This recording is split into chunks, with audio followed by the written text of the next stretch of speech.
Guys, আমরা এখন যাইতেছি দাদা শ্বশুর বাড়ি। ভাইঙ্গা পড়লে কিন্তু দাদু বাড়ির গাছের পেয়ারা পলিথিন আমি। হ্যালো এভরিওয়ান, আসসালামু আলাইকুম, welcome back to my another blog. I hope তোমরা অনেক বেশি ভালো আছো। আলহামদুলিল্লাহ আমি অনেক বেশি ভালো আছি। তো এই প্রথমবারের মতো আমি তাকে নিয়ে আমার দাদা বাড়ি যাচ্ছি। কি কি করছি না করছি সবকিছু থাকছে আজকের এই ব্লগ ভিডিও। শ্বশুর বাড়ি থেকে বরিশালে আসার পরই আমরা প্ল্যান করি যে আজকে আমরা দাদা বাড়ি যাব। সবাই রেডি হয়ে বসেছিল যাওয়ার জন্য।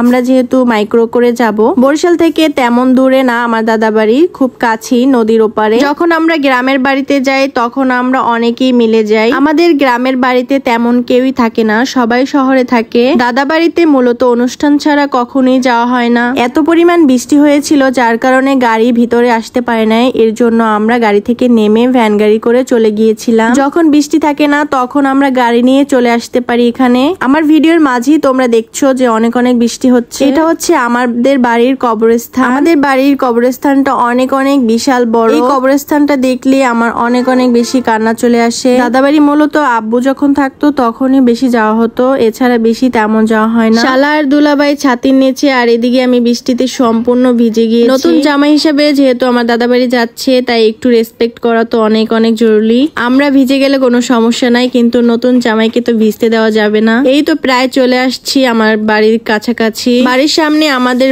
বিশাল মসজিদ, আর এটা হচ্ছে ডিগির ঘাটলা পার। ছোটবেলায় এখানে অনেক গোসল করেছিলাম, অনেক মজা করেছিলাম। এখন তেমন আর যাওয়া হয় না, সবকিছুই যেন স্মৃতি হয়ে আছে। মাঝে মাঝে যাই দেখার জন্য। এটা হচ্ছে আমাদের বাড়ির মসজিদ। বাড়িতে আসতে আসতে আমাদের পুরো কাদায় মেখে যায়। তারপরে এই ডিগিতে আমরা হাত মুখ ধুয়ে তারপরে চলে গিয়েছিলাম দাদা বাড়ির দিকে। ওই যে সে একা একা যাচ্ছে মসজিদের পাশ থেকে, তার পিছু পিছু করে আমিও চলে যাচ্ছি। আমার ভিডিওটি তোমাদের কাছে কেমন লাগে কমেন্টে জানাও। যারা যারা নতুন আমার পেজে তারা একটি ফলো দিয়ে পাশে থাকবে নতুন নতুন ভিডিও দেখার জন্য। এখনো অনেক অনেক ভিডিও তোমাদের সাথে শেয়ার করা হয়। দাদা বাড়ি যেহেতু কেউই থাকে না, দাদা দাদি অনেক আগেই চলে গিয়েছে, তার আগে আমার বাবা চলে গিয়েছে। সবাই তাদের আত্মার মাগফিরাত কামনা করে তাদের জন্য অনেক অনেক বেশি দোয়া করবেন, তারা যেন জান্নাতে যেতে পারে। সবার মুখে শুনেছি আমার বাবা অনেক ভালো মানুষ ছিল, আজ ভালো মানুষটাই আমাদের কাছে নেই। বাবার বাড়ি চলে আসছি, দাদা বাড়ি চলে আসছি, কিন্তু দাদা দাদি বাবা কেউই নেই। তারপরও সুন্দরভাবে সবার সাথে মিলেমিশে দিন কেটে যাচ্ছে। আমার পরিবারের সব লোকেরাই অনেক অনেক ভালো,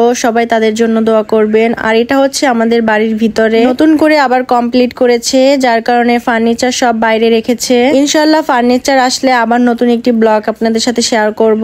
আপাতত এতটুকু শেয়ার করলাম। বাড়িতে নতুন জামাই যাবে, এর জন্য আমাদের গাছ থেকে নারিকেল ডাব পেরেছিল। সবাই মিলে আমরা একসাথে এনজয় করেছিলাম, অনেক ভালো লাগছিল। আপনারা বলতে পারেন প্রত্যেকটা রুমে কেন ফাঁকা, কেন মাল জিনিস নাই। এটা আসলে নতুন কমপ্লিট করেছে। এতগুলো ডাব পারছিল আর সবাই মিলে খেয়েছিলাম, খুবই ভালো লেগেছে। তারপরে আমরা সামনে চলে যাই, সামনে অনেক অনেক কাদা হয়েছিল, যার কারণে একদম বাড়ি পুরো কাদায় মেখে গিয়েছে বৃষ্টির জন্য। নেক্সট টাইম সবাই মিলে যাওয়ার পর আমরা সবাই মিলে একটা পিকনিক করব। আশা করি সেই ব্লগ ভিডিওটি আপনাদের সাথে শেয়ার করব। আমাদের দাদা বাড়ির গাছে অনেক পেয়ারা ধরেছে, যেটা হচ্ছে আমাদের ছাদ থেকেই পারা যায়। আমি আর আমার ভাই আর হচ্ছে চাচু আর কাকি মিলে চলে গেলাম ছাদে পেয়ারা পাড়ার জন্য। গ্রামের এই জিনিসগুলো আমার খুব ভালো লাগে। আর যদি দাদা আর দাদি বেঁচে থাকতো কতই না ভালো লাগতো। আমরা যখন বাবার সাথে ঈদে কোরবানিতে দাদা বাড়ি যেতাম, দাদা আর দাদু দেখে খুবই খুশি হতো। আজ সেই মানুষ দুজনকে খুব বেশি মিস করছি। সময়ের সাথে সাথে সবকিছু যেন পরিবর্তন হয়ে যাচ্ছে। এত সুন্দর বাড়িতে কেউই থাকে না, সব সময় তালা দেওয়াই থাকে। আল্লাহ তাদেরকে ওপারে ভালো রাখুক, সবাই তাদের জন্য অনেক অনেক বেশি দোয়া করবেন। পেয়ারা পাড়ার জন্য আমিও ছাদে উঠে পড়লাম। উপরে উঠে দেখতে পেলাম চাচু পেয়ারা পাড়ছে আমাদের জন্য,